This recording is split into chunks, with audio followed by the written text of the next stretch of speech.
92.3 WTTS. Good morning, Matt Pelser. Something's happening here.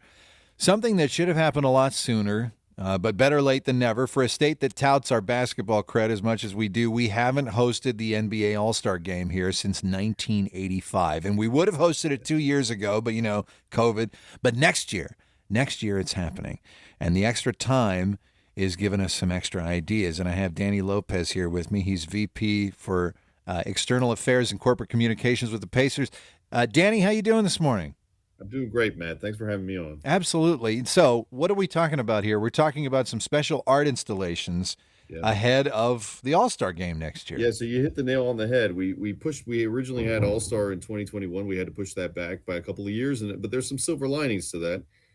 One is, obviously the building will be done. So Fieldhouse of the Future, the construction has finished. But the other component of this is we've been able to sort of ideate around some creative things that we could do, particularly in arts and culture and community, that will make this a special and also a lasting sort of legacy for the community, not just here in downtown, but really all throughout the state. And so this art project, Hoosier Historia, is really our way to pay tribute to what is uniquely Hoosier. It's high school basketball, the passion for high school basketball in Indiana. I'm a transplant. A lot of us are transplants. In my home state, people loved it, but it's not like this. And it's just a different feel. And so this is a way to celebrate that for an international audience. So what are we talking about then? What are these installations going to obviously we don't know exactly what they're going to look like. They're going to be the artist's interpretation, but what are we giving them as a medium to work with? Yeah, so that's really important. It is the artist's interpretation, which is how you get the best, from an art perspective, artistic perspective, the best outcomes.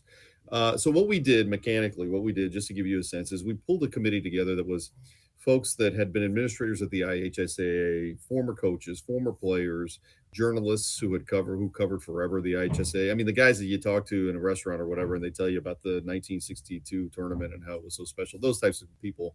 We pulled them together and we brainstormed.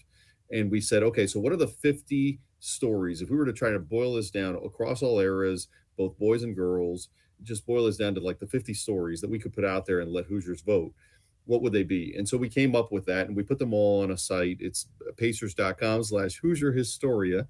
And if you go on there, then you can vote. Essentially, we're asking the public to vote on their 24 favorite moments, places, stories. I mean, the trick from our standpoint was to give artists something they could really sink their teeth into. So instead of talking, for example, about how we've got 13 of the largest gyms in the country, we talked about Newcastle and Seymour and this sort of arms race that is going on where every year one gym adds 3 seats or whatever so that they can be the largest in the country.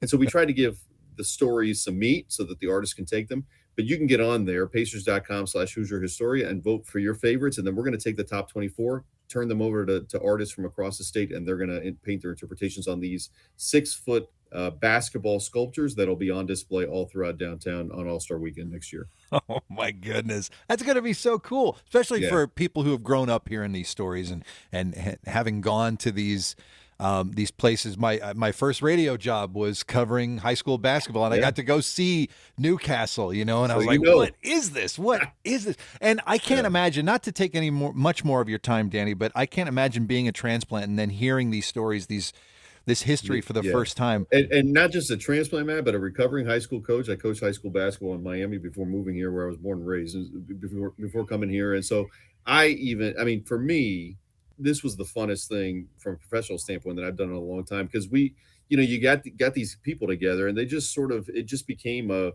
was almost like a jazz session. They just started riffing off each other. And it was like, but remember, you got that fact wrong. And let's make sure and so it was just great. And then, the stories themselves are so cool. And we learned things. I think we all learned things that we didn't know before. I mean, we're talking about Evansville, Lincoln, and how in 1940 they weren't allowed because of segregation to participate in the IHSAA tournament.